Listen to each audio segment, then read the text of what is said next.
ଦେଖନ୍ତୁ ଏଇ ମା ମାନଙ୍କୁ ଭାଇ ମାନଙ୍କୁ ଯେପରି ଦୁର୍ନୀତି ଅତ୍ୟାଚାର କରିକି ଗୋଟେ ଖ୍ରୀଷ୍ଟ ଧର୍ମକୁ ଗଲେ ବୋଲି ମାରିକି ଆଜି ଜଙ୍ଗଲ ପାହାଡ଼ ଉପରକୁ ଖେଦି ଦେଇଛନ୍ତି। ସେମାନଙ୍କର ପ୍ରାଣ ବଞ୍ଚାଇବା ପାଇଁ ବୋଲି ସେମାନେ ନିଜ ପାଇଁ ନିଜେ ଡରିକି ଜଙ୍ଗଲକୁ ଲୁଚିବା ପାଇଁ ପଳେଇ ଆସିଛନ୍ତି। ଦେଖନ୍ତୁ ଏପରି ପରିସ୍ଥିତିରେ ଏଇ ବର୍ଷା କାଳରେ ଏମାନେ ଦିନ ବିତାଉଛନ୍ତି। ଦେଖନ୍ତୁ ଯୋଉ ପ୍ରକାର ବଣରେ ଅଛନ୍ତି।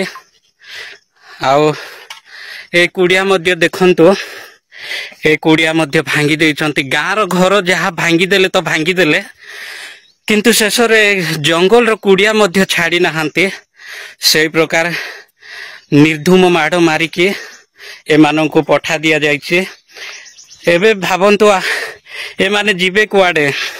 ନା ଆମ ଭାରତର ନ୍ୟାୟପାଳିକା ଏମାନଙ୍କୁ ଭରସା କିଛି ଦେବ ନାହିଁ କି? ସମସ୍ତଙ୍କୁ ପ୍ରଭୁ ଯୀଶୁଖ୍ରୀଷ୍ଟଙ୍କର ମଧୁମୟ ନାମରେ ମୋର ଆନ୍ତରିକ ନମସ୍କାର।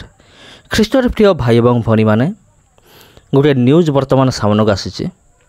ଆଉ ଏଇ ନ୍ୟୁଜ୍ଟି ହୁଏତ ଆପଣ ଦେଖିଥିବେ, ଦିନେ ଦୁଇ ଦିନ ପୂର୍ବରୁ ହୁଏତ ଆପଣ ଦେଖିଥିବେ ଏଇ ନ୍ୟୁଜ୍ଟି।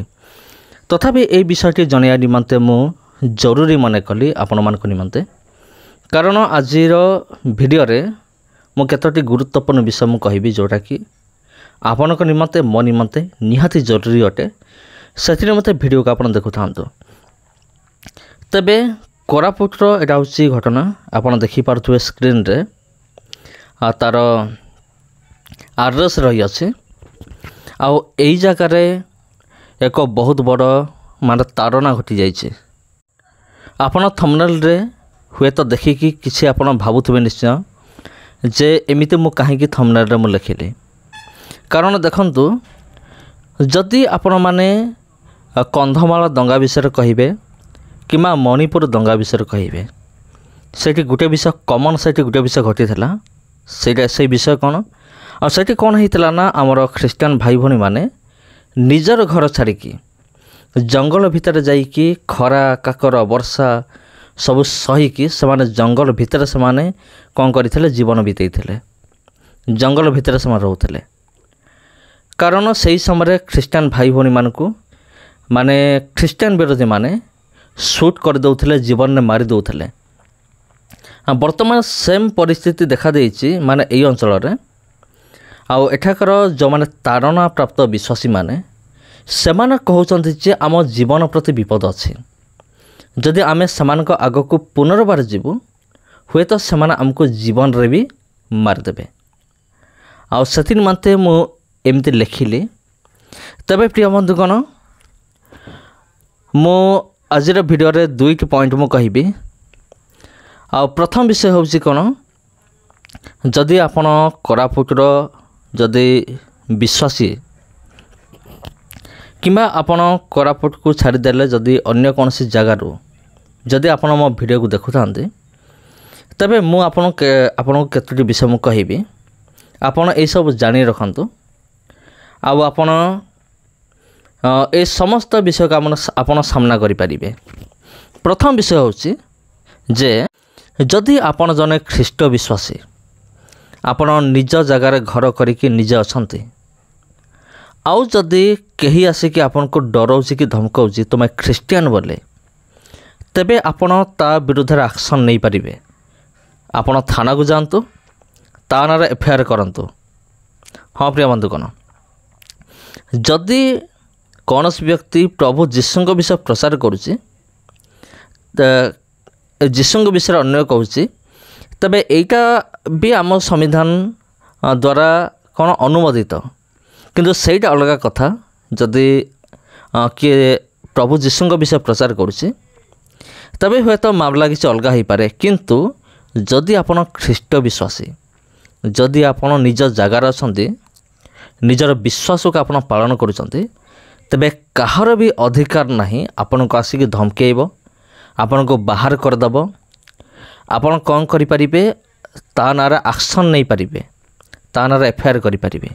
ତେବେ ଯାଆନ୍ତୁ, ତା ନାଁରେ FIR କରନ୍ତୁ।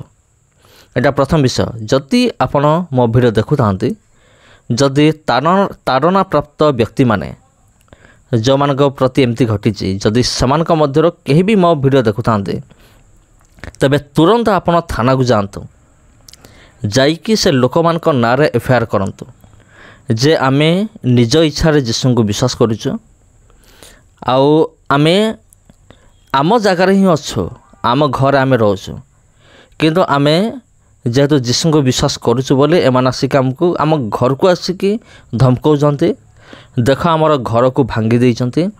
ଆପଣ ଯାଇକି ନିହାତି ଗୋଟେ ଏଫଆଇଆର୍ କରନ୍ତୁ ପ୍ରିୟ ଭାଇ ଏବଂ ଭଉଣୀମାନେ। ତେବେ ଦ୍ୱିତୀୟ ବିଷୟ କ'ଣ? ଦ୍ୱିତୀୟ ବିଷୟ ହେଉଛି ମୁଁ ଆମର ଓଡ଼ିଶାର ପ୍ରଶାସନକୁ, ବିଶେଷ କରି କୋରାପୁଟର ପ୍ରଶାସନକୁ ଏଇଆ ମୁଁ ନିବେଦନ କରୁଅଛି, ମୁଁ ଅନୁରୋଧ କରୁଅଛି ହୃଦୟର ସହିତ, ଦୟାକରି ଆପଣ ଏମାନଙ୍କ କଥା ଟିକେ ବୁଝନ୍ତୁ ଆଉ ଏମାନଙ୍କୁ ଆପଣ ନ୍ୟାୟ ଦିଅନ୍ତୁ।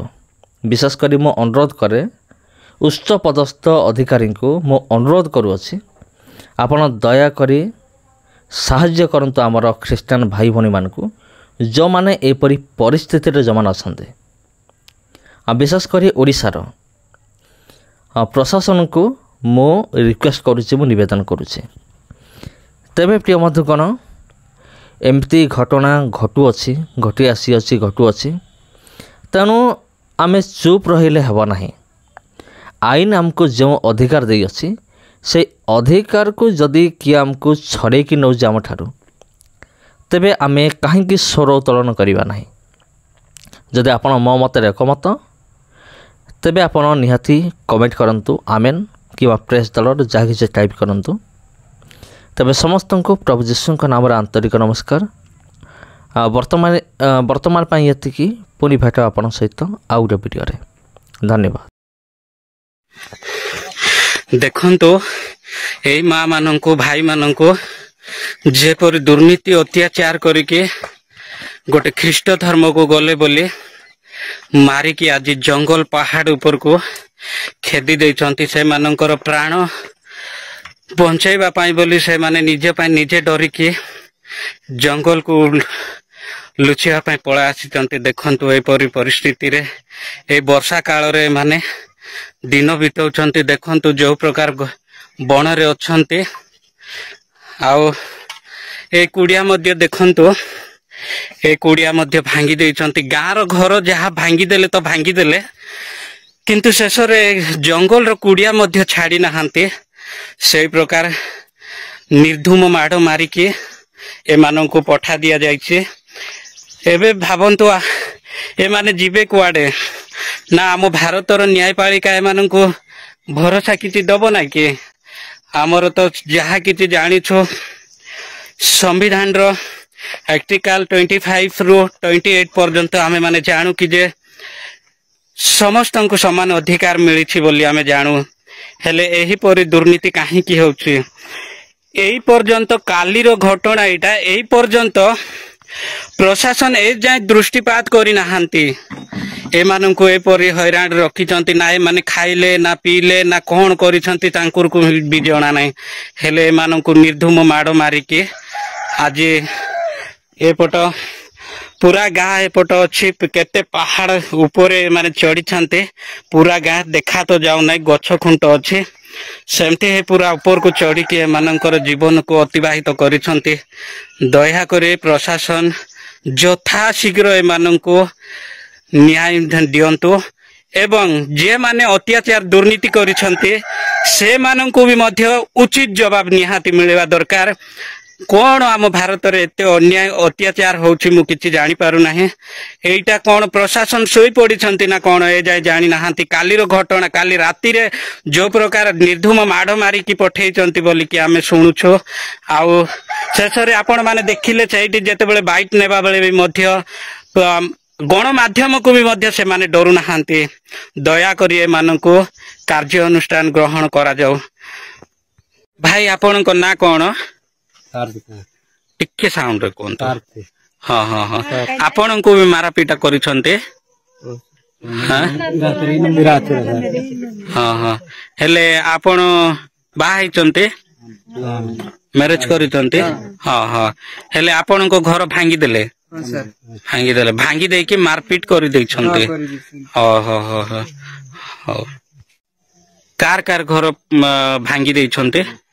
ମୋର ଜେନାର ଗୋଟେ ସାର୍ ସିରାଞ୍ଜି ହଁ ହଁ ପାଲ ନା ଏଠି ଅଛ ତ କିଏ ଅଛ ତ ଆପଣଙ୍କ ଘର ଗୋଟେ ଭଙ୍ଗା ହେଇଛି?